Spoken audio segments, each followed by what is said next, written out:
to Soul Notes. I bought the puppies a swimming pool. This is Joey. I've just started filling it, so it's got about this much water in it so far. But the size is deceiving. That swimming pool is, I think it's 6 or 7 feet in diameter. This is a huge little kiddie pool. I mean, for a kiddie pool, it's huge, but so is the dog. Let's start with a share. Beliefs. Let's talk about beliefs. You can think of a belief as a target or a goal. It's an end result. The belief you have gives you an end result. You will automatically choose experiences that support that belief to prove your belief is right. So if you have a belief that you can never live an abundant lifestyle, you'll continue to experience lack to prove your belief is correct. You have a belief, and the experiences, this path or trail that your life automatically follows, goes along with the rules of that belief, always saying, in essence, you're right, you're right, you're right, this is true, this belief is accurate. We don't think about this. This is automatic.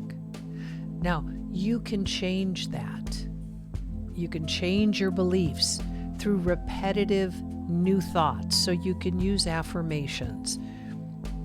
If you don't like the word affirmations, it's just the repeated use of a thought creates a new belief. So the old belief, those pathways in the brain just start to lessen and lessen, like the groove fills and a new pathway is created. Or we do this the same way when we focus on a dream that makes your heart sing, that real gem of a dream, that heartfelt dream you have for your life. When you focus on that and imagine it as true and you get this feeling of what that would be like, you're doing the same thing. You're creating a new belief that's replacing the old belief. And what happens is you're creating a new reality to replace an old reality. You're moving into something that you will love and leaving behind something that just isn't a match for you anymore. This is where we can take charge of our lives by doing this. Okay, so your life will continue to prove your belief is correct. It'll still be doing that, but you'll be moving in a new direction, in a more desirable direction. Is there a difference? Are you ignoring reality when you do this? Or are you creating a new reality? Does anybody have any input on this? Is anyone challenged with this idea, like ignoring a reality? You feel like you're ignoring a reality. It's like being in denial. You're denying what is. It's like, okay, there's zero in your bank account.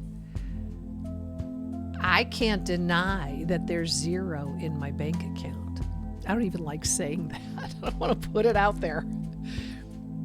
But we face these things. This is what we're doing when we're building a dream in our lives, when we're changing, when we're morphing our life into a new reality. This stuff goes on in our minds. Our mind gets in the way and it challenges us. That's the job of the mind. It's supposed to do that.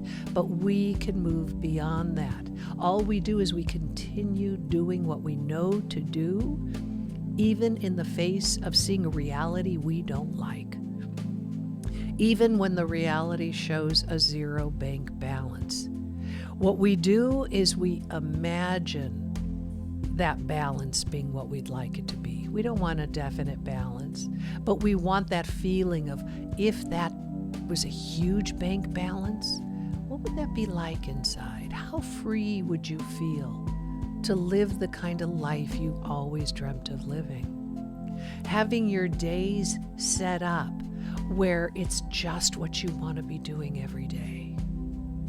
What would you be doing during the day? What would your steps be? How would it be like? What would it be like to wake up in the morning?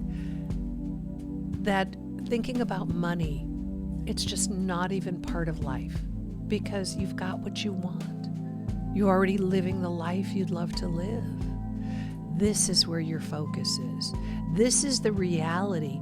You create it in your mind first. You live it in your mind, which is what takes the old reality and turns it into this new reality. Everything is created internally first. You're creating it in the mind of pure consciousness, which is the connection of everything. It's all created there. We think that we're creating it in our little minds. We don't have a little mind. Our mind is that greater consciousness in its entirety. It's not like we have a piece. People talk about we're a drop in the ocean.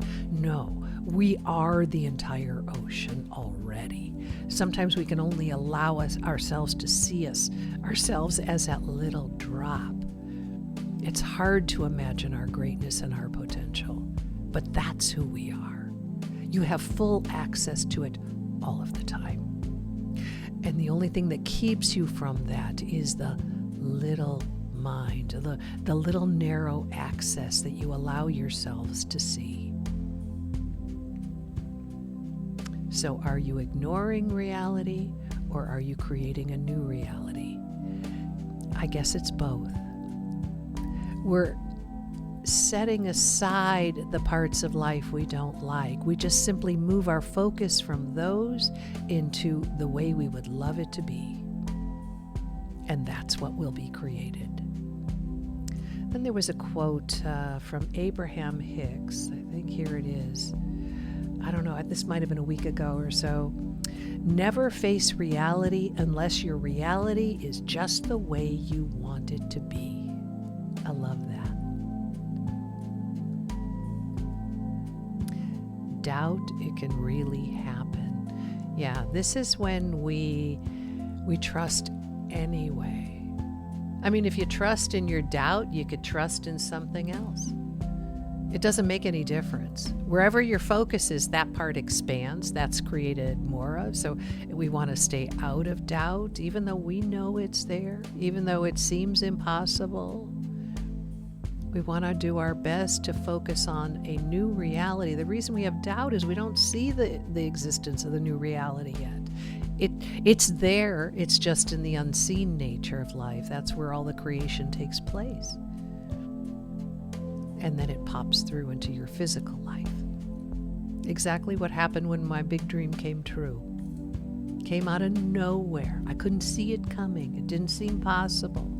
I just had to believe in something to get my mood, my loss or lack of faith and my fear. I had to move away from that. So I created this new reality in my mind and just played and pretended. And it felt good. It was such a relief when my mind was no longer going into fear. Because we all know how that is. Sharon says existing pain. So if we're talking physical pain, I know that can be a distraction. Thank you for putting that in the chat, because I think other people also share that experience. And what I have found, there was a time when I used to be in pain all the time, just about all the time. And what I found was there were moments that pain was less or that I was distracted from it. In those moments, I was able to have more uplifting, freeing thoughts. And so I leaned on that. Jackie says, I feel the answer coming, but I don't see. Yeah, and you won't. Usually you won't have a hint of this working. And then it does. It does. It works. It happens before you believe it can happen. It just happens.